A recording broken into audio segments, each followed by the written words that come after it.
শীতকালে যে মাছের গ্রোথ হয় না এইরকম ভুল ধারণা থেকে আমাদেরকে সম্পূর্ণরূপে বের হয়ে আসতে হবে। শীতকালে মাছের গ্রোথ ঠিকই হয়, কিন্তু আপনার সঠিক মাছটা নির্বাচন করাটাই হচ্ছে জরুরি বিষয়। আপনি যদি সঠিক মাছ নির্বাচন করে শীতকালে চাষ করতে পারেন তাইলে প্রফিট করা অবশ্যই সম্ভব। প্রিয় মাছ চাষী ভাই ও বন্ধুরা, কেমন আছেন? আশা করি সবাই ভালো আছেন। বরাবরের মতন আবার নতুন টপিকস নিয়ে আপনাদের সাথে হাজির হলাম। আমি বিগত কয়েকদিন আগে শীতকালীন মাছ চাষ বিষয় নিয়ে একটা ইউটিউব ভিডিও দিয়েছিলাম। ভিডিওটা ভালো একটা সাড়া এসেছে। তার এই ধারাবাহিকতায় আজকে আমরা শীতকালীন কি মাছটা চাষ করলে বেশি বেনিফিট পাবো এবং কোন মাছটা আপনার চাষ করা উচিত সেই বিষয় নিয়ে একটু কথা বলবো। তো যারা নতুন দেখছেন তারা হয়তোবা, যারা পুরাতন দেখছেন তাদেরকে আবার অসংখ্য ধন্যবাদ জানিয়ে ভিডিও শুরু করছি, এবং যারা নতুন দেখছেন তাদেরকে চাষি ভাই ইউটিউব চ্যানেলটি সাবস্ক্রাইব করার অনুরোধ রেখে আজকের আলোচনা শুরু করছি। তো কথা না বাড়াই চলুন বিস্তারিত ভিডিও শুরু করি।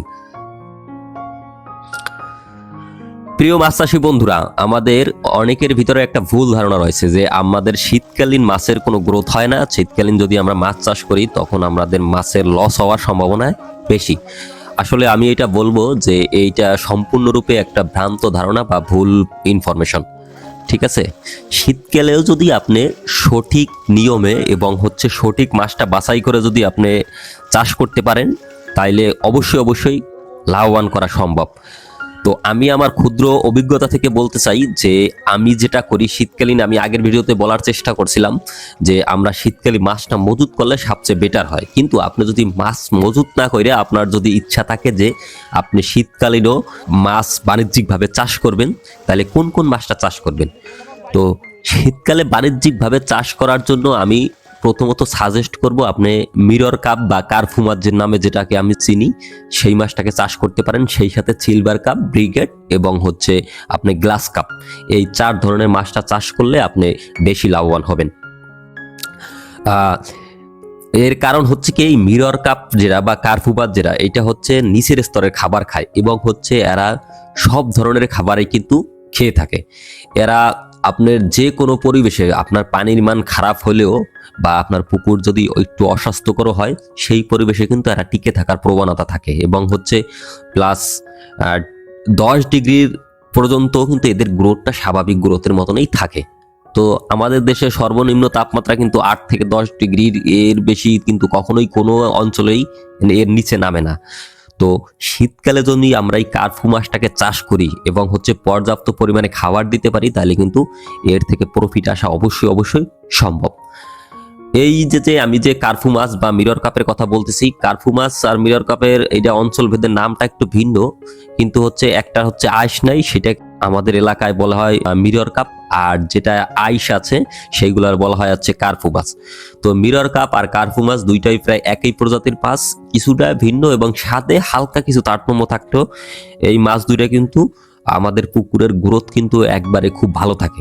আপনি একসাথে যদি রুই, কাতরা, সিলভার, মৃগেল দেন এবং সাথে যদি এই কার্ফু মাছটা দেন, দেখবেন বলে তুলনামূলকভাবে এই মাছের গ্রোথটা কিন্তু বেটার থাকে।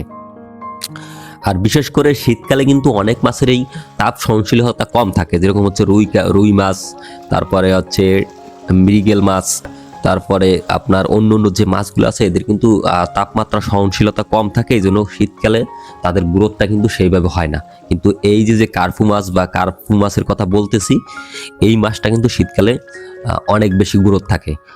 আর এই মাছের সাথে সাথে আপনি আর দিতে পারেন আপনার গ্লাস কাপ। যদি পুকুরে পর্যাপ্ত পরিমাণের ঘাস অথবা কলার পাতা এই ধরনের আগাছা দিতে পারেন তাহলে কিন্তু আপনার বিনা খরচায় কিন্তু এই গ্লাস কাপটাও এই কার্পু মাছের সাথে চাষ করতে পারেন, তাইলে আপনার ভালো একটা প্রফিট আসা সম্ভব। সেই সাথে আর উপরের স্তরে যদি কথা বলি, শীতকালে কিন্তু আপনার সিলভার কাপ আর ব্রিগেড এই মাছ দুইটারও কিন্তু গ্রোথ মোটামুটি থাকে। আপনার গরমের সিজনে বা রানিং সিজনে যদি 100% গ্রোথ আসে, শীতের সিজনে আপনার 70 থেকে 80% এই গ্রোথ পাওয়া কিন্তু সম্ভব। হ্যাঁ, তো যাদের ভিতরে এই ভুল ধারণাটা ছিল শীতকালীন মাছ বড় হয় না, তাদের আসলে ভুল ট্র্যাকে ছিলেন। আপনাদের উচিত শীতকালীনও মাছ চাষ করার, যদি আপনার সেই রকম পর্যাপ্ত পুকুর থাকে বা আপনার পুকুরের পানি দেওয়ার ব্যবস্থা থাকে, পর্যাপ্ত পানি নিষ্কাশন করা যায় এবং পুকুরের পর্যাপ্ত রোদ লাগে, তাইলে আপনি অবশ্যই শীতকালে মাছ চাষটা করতে পারেন। যাই হোক, আমি যেটা বলার চেষ্টা করলাম, আমরা শীতকালে কার্ফু মাছ, গ্রাস কাপ আর সাথে সিলভার অথবা ব্রিগেড এই মাছগুলা চাষ করতে পারি। এইগুলা মাছগুলা চাষ করলে আমরা কিন্তু বেনিফিট হওয়া সম্ভব। তো যাই হোক, মাছ চাষের এই মাছ নির্বাচনের কথা বললাম। এরপরে যদি আমরা খাবারের কথা আসি, আমি যে মাছের কুল্লার কথা বললাম এদের কিন্তু আপনি রেডি ফিড দিয়ে চাষ করলে তেমন বেশি লাভবান হইতে পারবেন না। কারণ হচ্ছে রেডি ফিডের খরচাটা একটু বাইরে যাবে। কারণ হচ্ছে এই মাছের কিন্তু বাজারের দামের বিবেচনা করলে কিন্তু এর দাম কিন্তু বেশি না, একটু অন্য অন্য মাছের তুলনায় একটু কম। মাছ কার্পু মাছ অ্যাভারেজে 160 থেকে 170 টাকা কেজিতে বিক্রি করা যায়। সিলভার কাপ অ্যাভারেজে 100 টাকা, আর গ্লাস কাপও ওইরকম 120 থেকে 150 টাকা। সো এই মাছে আপনার লাভবান হইতে হইলে অবশ্যই আপনার কস্টিং, প্রতি কেজি মাছ উৎপাদন করতে কস্টিং 70 থেকে 80 অথবা 100 টাকার ভিতরে রাখতে হবে, নইলে কিন্তু আপনি ক্ষতির সম্মুখীন হবেন।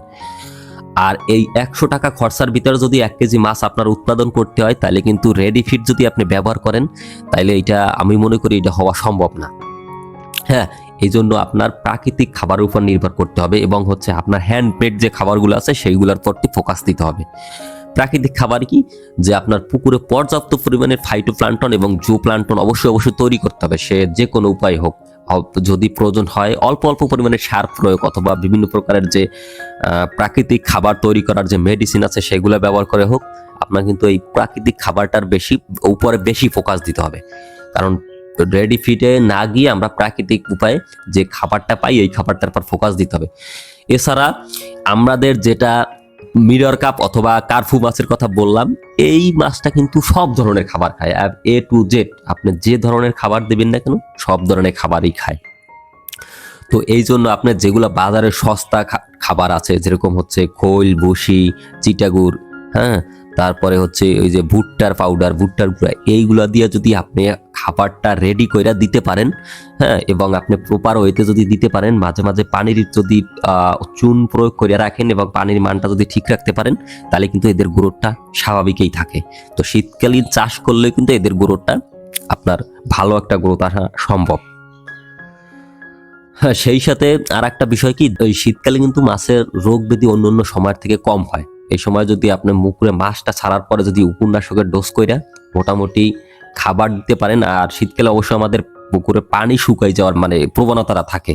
তো এই সময় আপনার বাইরে থেকে কিন্তু মাঝে মাঝে পানি প্রয়োগটা করতে হবে। সেইটা যদি করতে পারেন, আর আপনি যদি পর্যাপ্ত খাবারটা দিতে পারেন, এবং খাবার দেওয়ার সময় ওই যে যেটা জিনিসটা মাথায় রাখতে বললাম, অবশ্যই কিন্তু আপনার কম খরচের যে খাবারগুলো আছে সেইগুলো যদি প্রয়োগ করতে পারেন, তাহলে কিন্তু অবশ্যই মাছের গ্রোথ আনাও সম্ভব এবং হচ্ছে সেই সাথে প্রফিট হওয়াও সম্ভব।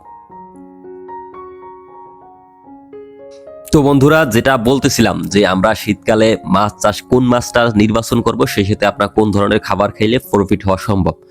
প্রিয় ভাই ও বন্ধুরা, আমি বিগত অনেক কয়েক বছর যাবতেই মাছ চাষের সাথে যুক্ত আছি। সেই সাথে আমি কিন্তু আমি এগুলা কোনো মন গড়া কথা কিন্তু আপনাদের সাথে উপস্থাপন করি না। আমি সবসময় চেষ্টা করি যেটা গ্রহণযোগ্য এবং হচ্ছে যেটা আমার নিজের বাস্তব অভিজ্ঞতা এবং আমার যারা খামারি আছে তাদের কাছে পরামর্শ কইরা যে নিশটা আপনাদের কাছে দেই, যেটা হচ্ছে গ্রহণযোগ্য একটা নিশ, যেটা করার মাধ্যমে আপনি বেনিফিট হইতে পারেন, সেই ধরনের তথ্য বা নিয়েই আমি আলোচনা করার চেষ্টা করি।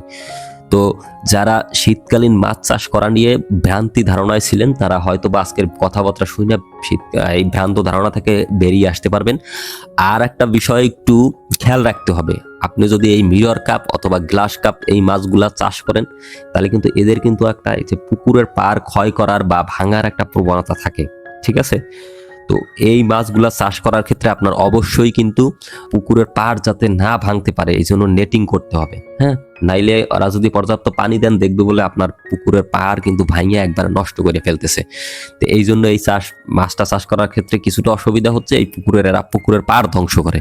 এই জন্য আপনার জিও ব্যাগ অথবা নেটিং করে যদি মাছটা চাষ করেন, তাহলে এটা ভালো হয়। নাইলে 1 বছর চাষ করার পর পরবর্তী বছরই দেখতে পারবেন যে আপনার পুকুরের পাড়টা এরা ধ্বংস করে ফেলাইছে। এই জন্য হচ্ছে সর্বোচ্চ সতর্ক থাকতে হয় এই মাছটা চাষ করার ক্ষেত্রে। কারণ হচ্ছে এদের এই যে মিরর কাপ, এদের মুখের ঠোঁটের অংশটা একটু লম্বা থাকে। এরা মাটি সবসময় খুঁজা কেঁচো বা এই ধরনের যে জীবগুলা আছে, হ্যাঁ, এইগুলা খাবার খুঁজতে থাকে। খাবার খোঁজার জন্য এরা পাড়গুলারে ধ্বংস করে ফেলায়।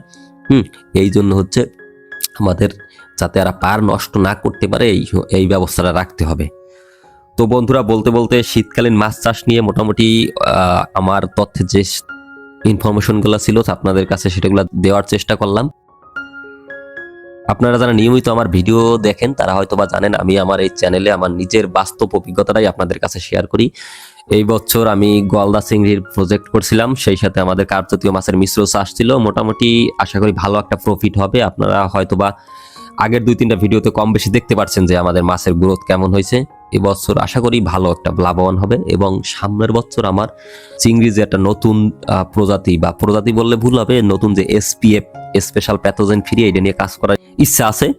তো যারা আমার নিয়মিত ভিডিও দেখেন অবশ্যই এই আমার চ্যানেলের সাথে যুক্ত থাকবেন এবং যারা নতুন দেখতেছেন অবশ্যই চাষি ভাই ইউটিউব চ্যানেলটি সাবস্ক্রাইব করবেন, কারণ আমি নিয়মিতই এই ধরনের মাছের বিভিন্ন ধরনের ইনফরমেশন দিয়ে আপনাদের সাথে যুক্ত থাকবো। তো আজকে আর কথা না বাড়াই, যারা শীতকালীন মাছ চাষ করতে চান তারা অবশ্যই কার্ফু মাছ, গ্লাস কাপ মাছ এবং সিলভার এবং ব্রিগেড এইগুলা নিয়ে বাণিজ্যিকভাবেই শীতকালীন মাছ চাষটা শুরু করতে পারেন।